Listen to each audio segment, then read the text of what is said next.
Hello दोस्तों, नमस्कार। मैं रेणु पाठक आप सभी का अपने ब्लॉग में स्वागत करती हूँ। आप लोग कैसे हैं? उम्मीद करती हूँ आप लोग बहुत अच्छे होंगे। मैं आप लोग को एक सोहर सुनाने जा रही हूँ। अच्छा लगे तो कमेंट में ज़रूर बताइएगा और मेरे वीडियो को लाइक कीजिएगा। चैनल पे नए हैं तो सब्सक्राइब कर दीजिएगा।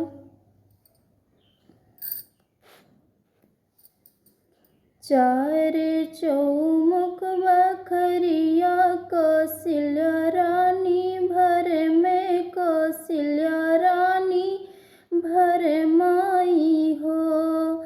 चार चौमुख बखरिया कौशल्या रानी भर में कौशल्या रानी भर माई हो। पेटवा भीतर रामा बोल कहिए मैया भर माँ कहिए मैया भर माऊ हो। जन्मा हुए पुता जन्म मोरे दुखिया घर मोरे दुखिया घर हो।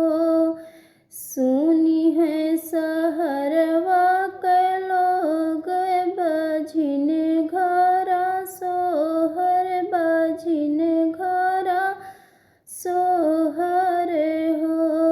सुनी है सहरवा के लोग बझिन घरा सोहर बझिन घरा सोहर हो। जन्माब ये मैया जन्माब तोहरे दुखिया घरा तोहरे दुखिया घरा हो।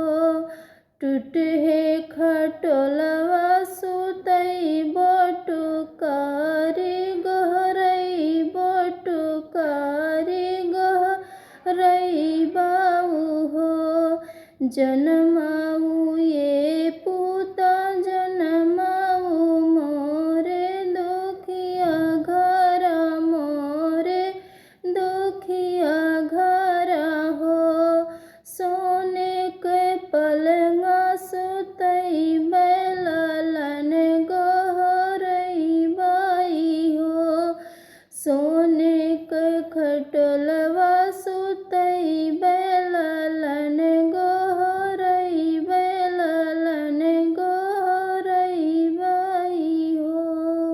हेलो दोस्तों, सॉन्ग पसंद आया हो तो हमें कमेंट में ज़रूर बताइएगा।